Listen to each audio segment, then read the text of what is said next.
Today, we're diving into a brand new review on the channel. Just look at this incredible phone. It boasts a mini screen on its rear, and you can quite literally witness everything that's unfolding right through its powerful cameras. It has military resistance, IP68, IP69K. This is something only the Doogee Blade 20 Ultra can truly offer, and it's already prepared for you to see on the channel. It has 512GB of internal storage and up to 32GB of RAM. Many thanks to Phones de Guatemala for sending it my way, and always to you for visiting this channel. Subscribe, it's free. Here it is, look how elegant. On the back, its construction is plastic, featuring striking entirely red lines that truly stand out. There's a subtle curve on the back. It features a small mini screen where you can easily view the compass, personalize your device by changing the wallpaper, and even enjoy your favorite tunes with its integrated music player.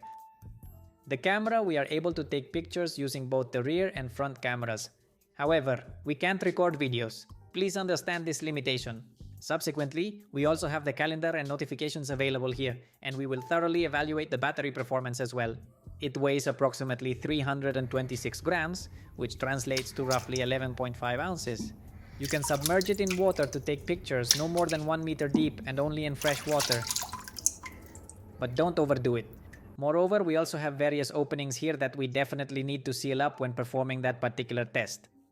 Here we have a high impact zone, and this exhibits military grade resistance. Here we have a specific area, well, a metal construction. We also have an excellently positioned power button, which also conveniently houses the volume up and down controls. This one has a triple tray. You can put in two SIMs and also a micro SD card at the same time. That's great. We also have a shortcut key here. It's really tough, by the way, and it's drop resistant, but don't treat it like a hammer. Its weight feels very well balanced. Why is that? It has a 10,300 mAh battery. The box includes manuals. We also have a plastic screen protector, a USB Type-C cable, and its charger, which is just 18 watts to power 10,300 milliamps. Oh, by the way, take a look at this. We also have the capability to charge up other devices, hahaha, all done through a cable. That's quite neat. Now let's explore its screen. We have a 6.6-inch IPS LCD panel, a completely flat display. Naturally, we also have a 90 Hz refresh rate on this device. While the bezels, particularly at the top and bottom, are somewhat prominent, the 90 Hz refresh rate itself is quite pleasing. The brightness isn't very high, as you can readily observe, so it behaves quite typically. But we do have an excellent resolution that reaches 1080p at 60 frames per second on YouTube. It's quite good here for being able to truly enjoy some great movies, a TV series, or honestly anything else you like, because the screen can reach HD plus resolution. Alright, now let's see how this little mini screen on the back is going to behave.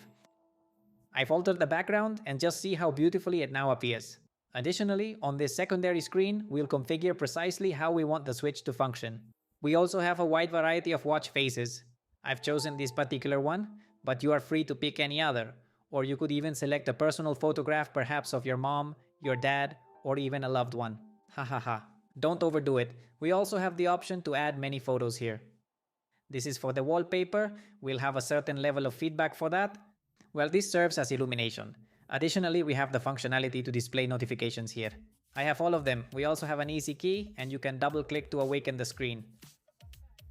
I'd advise you to set it to, well, about 10 to 15 seconds, because otherwise it will drain the battery a bit. We can choose how we want the clock's method to be, and also customize the interface concerning its status, among other things. That's quite lovely, everyone. The screen's responsiveness is truly impressive. Now let's check out its software and hardware. We have two security methods. The first is with the fingerprint scanner, and it's located right on the power button. It operates quite rapidly. The second method involves facial recognition, and it also swiftly identifies my face. Some of the applications available here will prove quite useful, and I'll demonstrate them for you in more detail a bit later. We have 8 GB RAM, expandable to 24 virtual up to 32, 8 physical gigs, 512 GB internal storage, enough for photos and videos. One negative point is that it only comes with Android 14. I truly hope it receives Android 15. Furthermore, we've got a processor here, a Tiger model. This unit is a T615 model. Additionally, it features a really impressive battery with a capacity of 10,300 milliamps. In Free Fire, this phone won't even break a sweat. I'm going to give you a quick mini test, as I genuinely enjoy playing this game, especially considering we can't truly push this processor to its limits. Yeah, just so you can see that it's definitely the same one. We're going to try to corner him. Whoa, look, he took that whole grenade just now. He's precisely right there. Let's see, I'll place a wall right here. He's putting up another wall by himself. Alright, okay, take it easy now. Look, I'll place another one right here and that's it. Let's go see if he makes his escape this way. No, he has absolutely no way out. We're going to put up yet another one. Alright, let's see what happens, folks. We'll see if he manages to get out. I do believe he'll make it out, but I reckon he'll be crouching. Here he comes, everyone. Let's see. We are prepared. We'll use Alok's aura. Look, whoa, he's here, folks. There he is, I said it. Oops, back to the lobby. This is genuinely entertaining. We're able to achieve a really good sensitivity. Just look. It directly lands a headshot, and that glue wall was deployed incredibly swiftly. Here as well, we'll try again to see how well that multi-touch functions. Wow, just look at this. It's absolutely savage. It is absolutely perfect. I genuinely believe we can comfortably play PUBG Mobile for extended periods and also engage in Blue Strike for quite a while. At the very least in Free Fire we can play flawlessly even when we're in Battle Royale mode. I know it's not designed for gaming, but this gives you an idea it can handle a game just fine. And for everything else like photos, videos and rough or heavy duty work. You can also choose to buy it if you intend to use it for services like Uber or even for a taxi service. This is really going to work well. Look, we've achieved victory. Booyah! Indeed, we've also got games like Blue Strike, which will perform perfectly since it's not a very demanding game, and even PUBG Mobile among others. So what did you think of the performance? It's really quite impressive, wouldn't you say? Here in PUBG Mobile, it gives us HD resolution. Not bad, guys. Alright, let's delve a little deeper into this device now. First off, we've got an FM radio, perfect for tuning into all our favorite stations. We have a widget box. What's this? A dynamic island, guys. And it will function similarly to a low battery mode for certain calls or some notifications, not all of them, but it will operate in this manner. And over here we also have a toolbox available to us in which we find, for instance, the digital compass. We also have the flashlight and the level tool, which is useful if a bricklayer's wall is crooked or for an architect to check their work. Yes, we've activated the small LED light at the rear, which functions as a flashlight, and it also includes a pedometer for tracking our steps. Then here we also have NFC to make our payments, including Bluetooth. So that's a definite plus. Then we also have the option to cast this screen to a smart TV.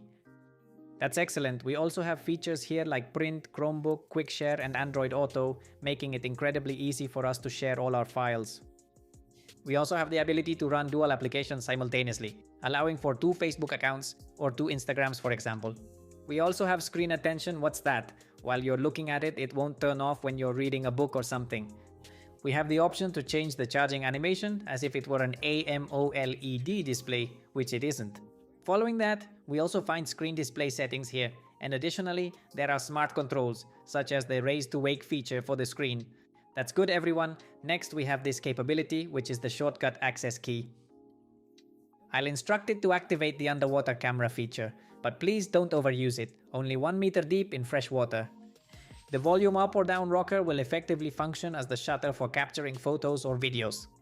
And to get out of that particular mode, you will be using that exact same button for the shortcut access. When you do this, the screen becomes entirely locked. We also have features for single tap, double tap, and press and hold. We also have dual user support here, with one setup for home and another for work. Just one speaker. Let's do a quick test run.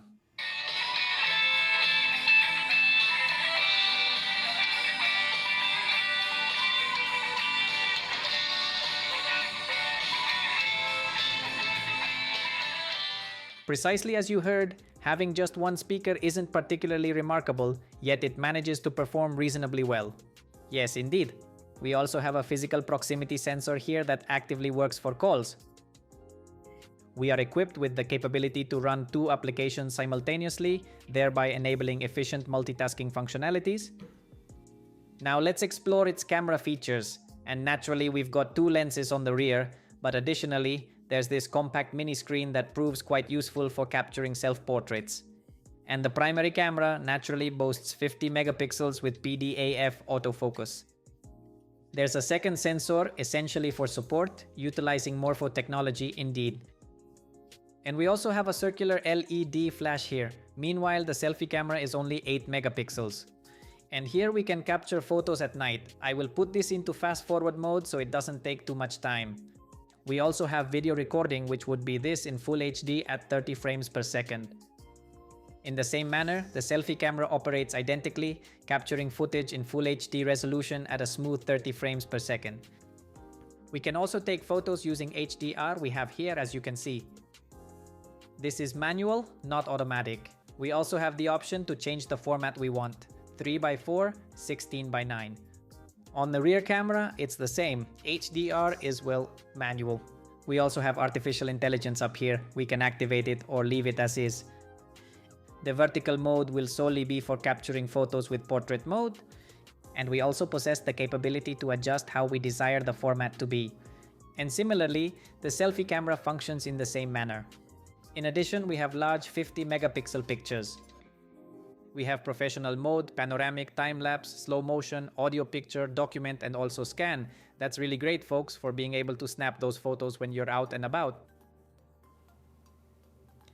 I was just noticing that we also have motion photos available. Yes, it possesses the capability to capture motion photos. Every single one of these are motion pictures.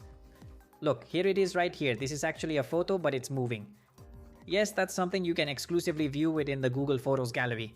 Look, this is yet another motion photo. You don't quite believe me, do you? Well, I'm going to demonstrate to you that it is indeed the very same device. I took several pictures with the back screen right here. Yes, it is indeed the same device. Now let's discuss its performance. How does it stack up? Well, that's pretty good, folks. 50 megapixels, not bad whatsoever. In daytime mode, it perfectly transforms into a camera that can capture truly stunning photos with exceptional clarity. What the morpho technology does, for example, is it kind of gives it a bit of, well, contrast. That's precisely what I'm observing. The automatic autofocus mechanism performs quite commendably, coupled with an outstanding white balance that it maintains for the plant. There was a beautiful sunset here, so I went out to take photos, and look, the details are impressive. I genuinely appreciated how it executed that.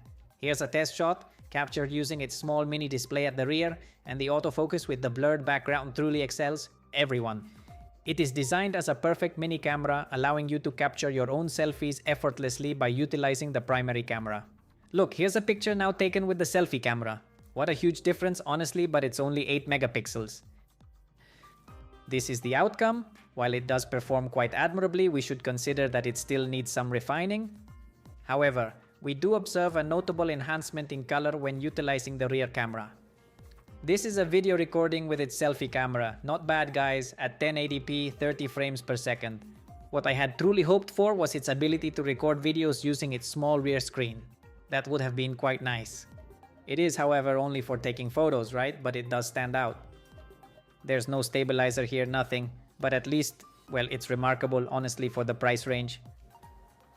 Now, this is a recording with the rear camera, and it's also at 1080p 30 frames per second. We don't have a stabilizer, but we do have good autofocus. So with everything I've shown you, are you tempted to try it? If you're from Guatemala, it's available from our friends at Phones, and if you're from another country, order it from your trusted store. It's an all-terrain device, a secondary gadget that's perfect for snapping photos, and its unique rear mini camera is quite notable for playing some less demanding games. Catch you in the next video. Don't forget to subscribe.